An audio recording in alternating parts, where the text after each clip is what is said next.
ল্যাবে গিয়ে ওষুধের পরীক্ষা করার ব্যাপারে অবিনাশ শর্মা যখন দীপাকে বলে তখন দীপা মাথায় একটি প্ল্যান আঁটে। সে এই কাজটি করার জন্য বাড়ির কোনো একজনের সহযোগিতা নেবে এমনটা চিন্তাভাবনা করে এবং সে সিলেক্ট করে যে সে পালকের সহযোগিতা নেবে। পরদিন কোম্পানি মিটিংয়ের জন্য দীপার কাছে উর্মি, পালক এরা সবাই আসে এবং সুযোগ বুঝে দীপা পালকের সাথে এ ব্যাপারে কথা বলে। দীপা পালককে বলে ওই ওষুধের মধ্যে নিশ্চয়ই কোনো না কোনো একটা প্রবলেম রয়েছে। যদি সমস্যা নাই থাকতো তাহলে সূর্যবাবু সবাইকেই চিনতে পারতো, আমাকে আর রূপাকে কেনই সূর্যবাবু চিনতে পারছে না? পালক প্রথমত দীপাকে সহযোগিতা করতে চায় না, কিন্তু পরবর্তীতে পরিবারের কথা ভেবে বলে যে আমি তোমাকে সহযোগিতা করব, কিন্তু আমার নাম যেন বের না হয়ে আসে। এই কথা পালক দীপাকে দিয়ে প্রতিশ্রুতি করিয়ে নেয়। পালক তারপর বাসায় যায় এবং উর্মি পালককে জিজ্ঞেস করে, তুমি কেন এত দেরি করলে?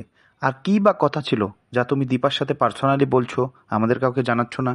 পালক তখন কৌশলে উত্তর দেয়, তাকে একটু শাসিয়ে আসলাম, কারণ সে অনেক ভুল করেছে।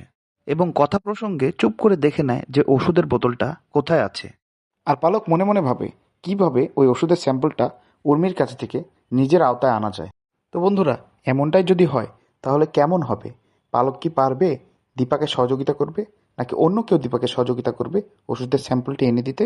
কমেন্ট করে জানাতে ভুলো না কিন্তু সবাই।